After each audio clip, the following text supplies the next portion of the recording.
গত বছরের ৭ অক্টোবর হামাসের আল আকসা ফ্লাড অপারেশনের জবাবে গাজার বিরুদ্ধে শুরু হয় ইসরায়েলের প্রচণ্ড আক্রমণ। এই সংঘাতের ফলে পরিস্থিতি চরমে পৌঁছায় এবং এতে বহু মানুষের জীবন বিপন্ন হয়। ইরান এই পরিস্থিতিতে ফিলিস্তিনের পাশে ঢাল হয়ে দাঁড়ায়। তেহরান তার প্রক্সিদের মাধ্যমে ইসরায়েলে হামলা অব্যাহত রাখে আর একেবারে প্রয়োজনীয় মুহূর্তে নিজেই মূল মঞ্চে আবর্তিত হয়। ইরান নিজেদের সামরিক শক্তি প্রদর্শন করেছে। ইরানের শীর্ষ নেতা খামেনি শুধু ইসরায়েলের বিরুদ্ধে প্রতিশোধের ডাক দেননি, বরং এটি একটি নতুন ভূ রাজনৈতিক অবস্থানেরও ইঙ্গিত দিয়েছেন। সোমবার ইরানের সর্বোচ্চ নেতা আলী খামেনি দক্ষিণ ইসরায়েলে ফিলিস্তিনি গোষ্ঠী হামাসের সশস্ত্র হামলার প্রথম বার্ষিকী উপলক্ষে হিব্রু ভাষায় এক্সে পোস্ট করেছেন। খামেনির টুইট আপাতদৃষ্টিতে বিশেষভাবে ইসরায়েলিদের প্রতি নির্দেশিত। তিনি লিখেছেন, আল আকসা ফ্লাড অপারেশন ইসরায়েলি শাসনকে ৭০ বছর পিছিয়ে দিয়েছে। ইরানের সুপ্রিম লিডার আবারও ইসরায়েলকে থ্রেট করেছেন। প্রয়োজনে আবারও ইসরায়েলে হামলা করার অঙ্গীকার করেন খামেনি।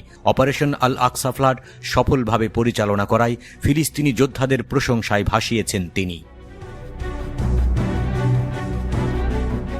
খামেনি নিশ্চিত করেছেন, ফিলিস্তিনি জনগণের অধিকার আছে এমন শত্রুর বিরুদ্ধে দাঁড়ানোর, কারণ ইসরায়েল ফিলিস্তিনিদের জমি দখল করেছে। অন্য একটি পোস্টে খামেনি ইসরায়েলের ওপর ইরানের সাম্প্রতিক ক্ষেপণাস্ত্র হামলার বিষয়ে মন্তব্য করেছেন। ঘোষণা করেছেন, আমাদের সশস্ত্র বাহিনীর উজ্জ্বল অপারেশন ট্রু প্রমিস 2 সম্পূর্ণ আইনি এবং বৈধ ছিল। প্রয়োজনে ভবিষ্যতে এটি আবার করা হবে।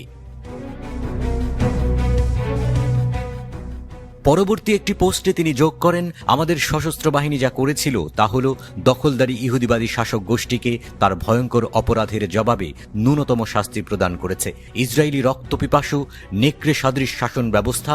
আগে থেকেই ইসরায়েল এবং আমেরিকার জন্য একটা বড় মাথা ব্যথার জায়গা ছিল ইরান।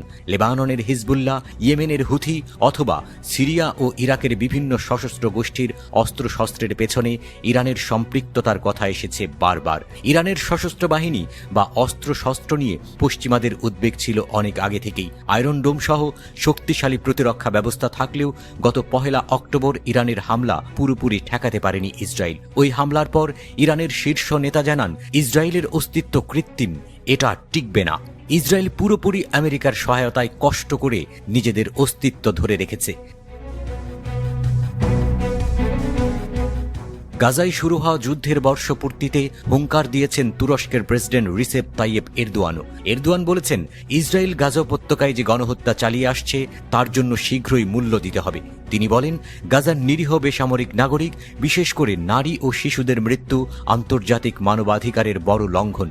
এরদোয়ান আরও জানান, যতক্ষণ পর্যন্ত গাজায় গণহত্যার জন্য ইসরায়েলকে জবাবদিহি করতে বাধ্য না করা হবে ততক্ষণ বিশ্বে শান্তি থাকবে না।